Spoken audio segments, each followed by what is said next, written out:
President Trump's former lawyer takes a stand. And I wanted to be here to support him. Our DC Bureau is live with the main takeaways from Michael Cohen, the U.S. Secretary of State in Ukraine, when Ukraine can stand strongly on its own feet, and why his visit is of high importance to the country. Less commotions at graduations. We should also be extremely critical of their involvement. A look into what's happening at college ceremonies. And the car market facing money problems. Definitely had a bit of a topsy-turvy. How you can land a decent price for your next car. These stories and more coming up on Newsbreak. Hello, South Florida. I'm Jason Harrow. I'm Ivan Ilewski, and today is Wednesday, May 15th, 2024. Live from the Lee Kaplan School of Journalism and Media in North Miami, this is Caplin News. Tough testimony at the Trump trial coming from the former president's former lawyer. Yesterday wrapped up day 2 of Michael Cohen's testimony and former President Trump's hush money trial. Amelia Orjuela from our DC Bureau is live outside the White House this morning with the latest. Good morning. Yesterday in New York City, Donald Trump's former lawyer Michael Cohen returned to the witness stand for the second time to continue his testimony about the payment made to Stormy Daniels. Prosecutors said the $130,000 payment to Daniels led to the charges Mr. Trump is currently facing today. 34 falsified business records to hide a reimbursement to Cohen, which was actually a payment to Daniels. Cohen said that the payment was done under Trump's orders. Cohen opened his testimony by describing a meeting in the Oval Office in February 2017 to discuss the reimbursement plan for the so-called hush money payments. Additionally, he confirmed evidence presented of financial documents from that same month, labeled as pursuant to the retainer agreement, which Cohen testified were full notations.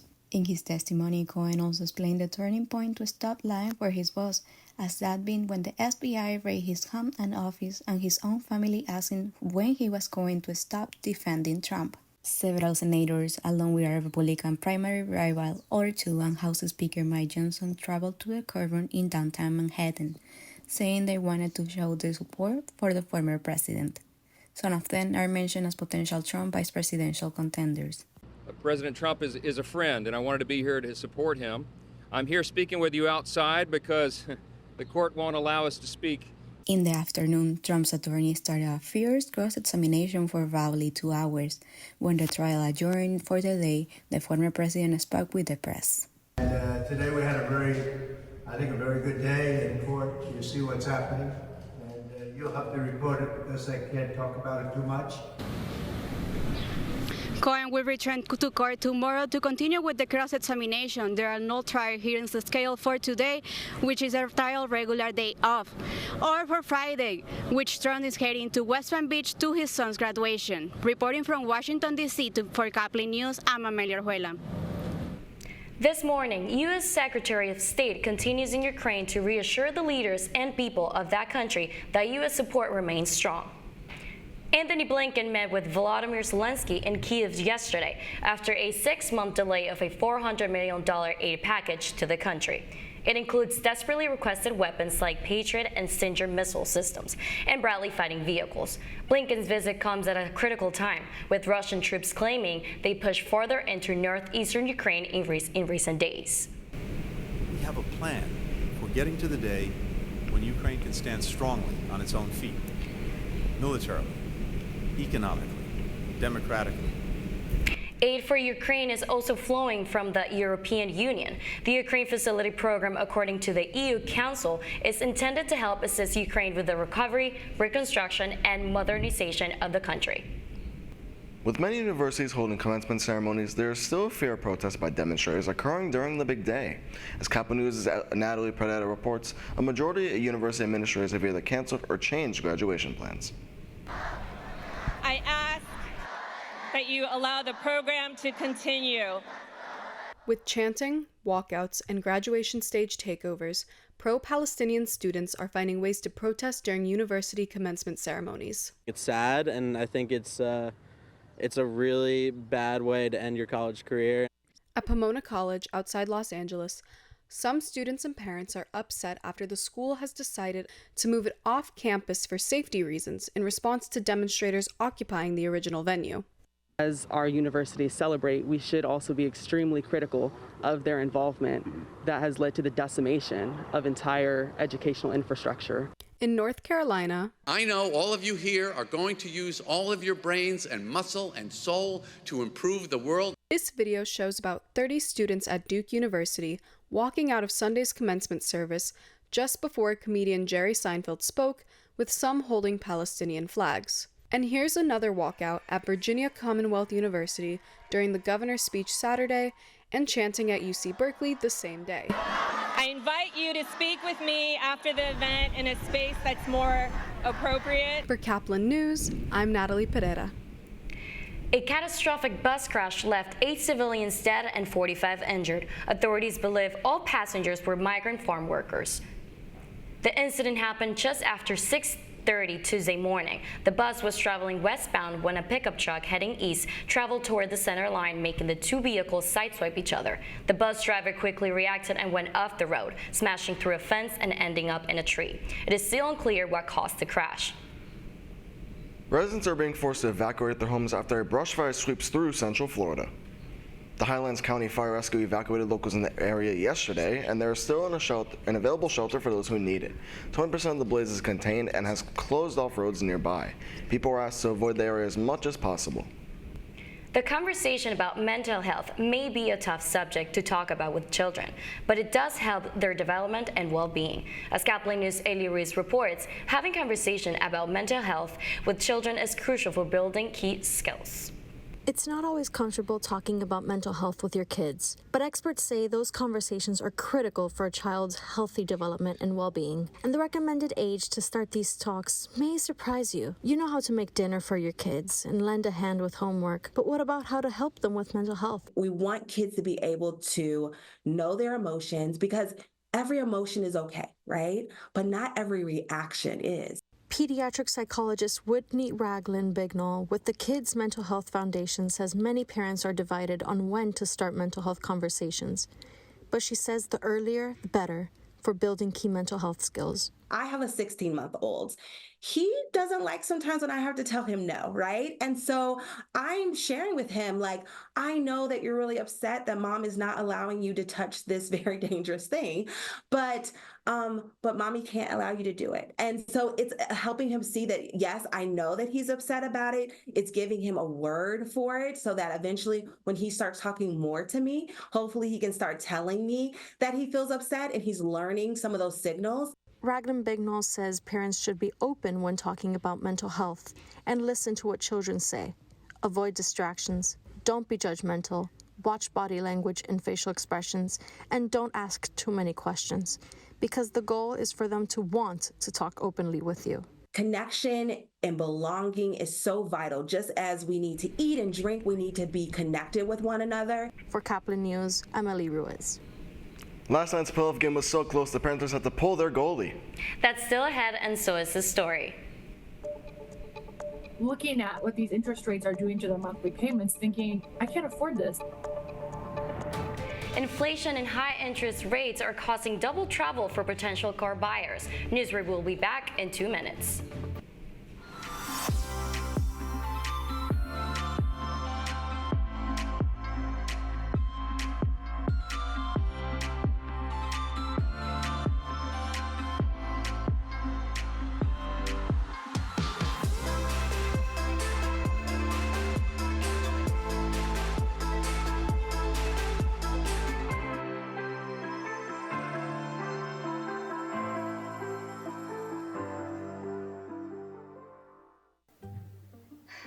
I could really use a new tablet. I just don't have the money.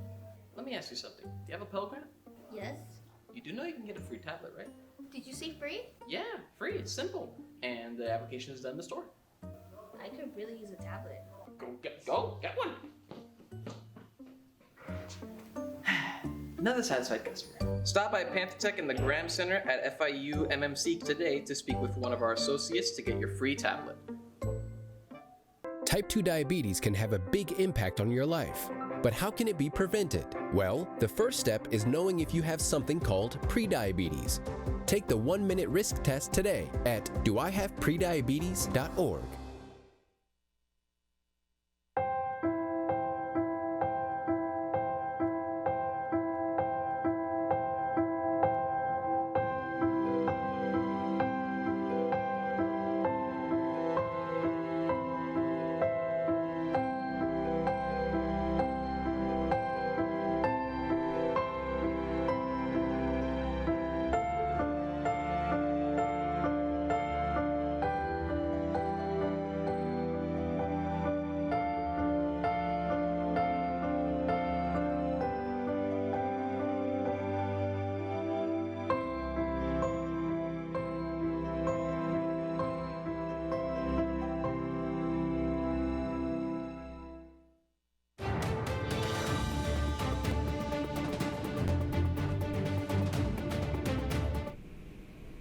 Potential car buyers are still showing interest this morning, but they are finding price to be a problem. With the rise of prices increasing significantly, this also affects the car market, with high interest starting to turn people away from purchasing a vehicle. As Caplin News' Jonathan Mayer reports, it may be recommended to downsize your options and lease instead of purchasing. High interest rates are driving up car prices, but that doesn't mean a used car will land you a better deal. The used car market has definitely had a bit of a topsy-turvy past few years. Jessica Caldwell with auto company Edmunds says interest rates for new cars are over 7%, but for used cars, rates can be higher than 11%. All of a sudden, we have people coming back into market, looking at what these interest rates are doing to their monthly payments, thinking, I can't afford this. According to the most recent data from bankrate.com, interest rates for both new and used cars have gone up nearly 3% in the last few years. But sticker prices are also higher. Caldwell says when there are fewer used cars in the market, it drives up the prices. So what can you do to help pump the brakes on the high cost? Caldwell recommends doing your homework to look at all options. We're starting to see subsidized interest rates like a 1.9 for 60 months or 2.9, whereas a few years ago, those did not exist. Caldwell also recommends looking at leasing. Certified pre-owned vehicles have better rates, and electric vehicles come with tax credits, which can help lower overall costs. Also, make sure you're getting your car serviced regularly so it lasts longer. For Caplin News, I'm Jonathan Mayer. The Florida Panthers are now on their way back to Boston as they pack their bags and were unable to close out the series at home against the Bruins. The Cats were down 1-0 in the first period, with last night only getting 4 shots on the goal, and while they were able to score or tie the game in the second, the Bruins quickly responded for the lead. Despite their efforts, the Bruins defense held the Panthers from scoring and did cut their series lead 3-2. The final score was Boston 2, Panthers 1. The Panthers will go to Boston for Game 6 of the series in hopes of closing out there on Friday. And over to baseball, the Marlins were able to find a win in Detroit against the Tigers. Not the most exciting baseball game ever, but a win's a win. The match went into extra innings after the riveting score of 0-0. It was the top of the 10th inning when Brian De La Cruz scored the eventual game winner for the Marlins. The final score was Marlins 1, Detroit 0. The Marlins will play the final game of their series later today at 1:15 p.m. You're watching Newsbreak, and we're coming right back.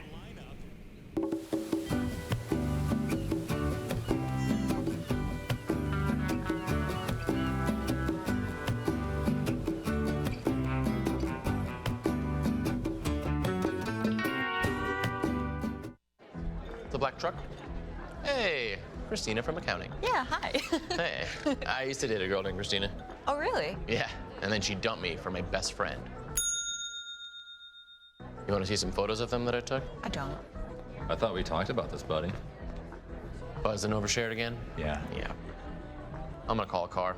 That's a smart idea. So yeah, I know, that's why I did it. Hey, you're gonna get back to the top of the mountain. Does that mean I'm gonna get back with Christina? No. Oh. No.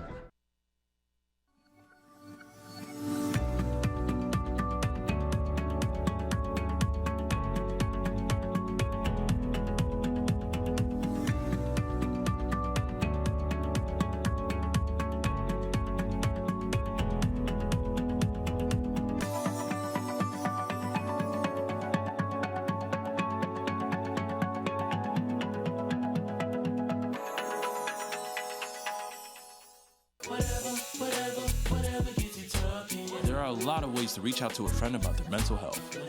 Whatever gets you talking. Learn how you can help at seizetheawkward.org. Bill is a family man. He invests his money wisely and provides a good life for his children. Just one problem. He often opens emails from senders he doesn't know, and his computer is not password protected. One day, Bill checked his bank account and 94% of malware attacks originate from emails. Don't be like Bill. Take your cybersecurity seriously. That's all the time we have for Newsbreak. I'm Ivani Lewski. I'm Jason Herrick. Government news anytime at caplinnews.fau.edu.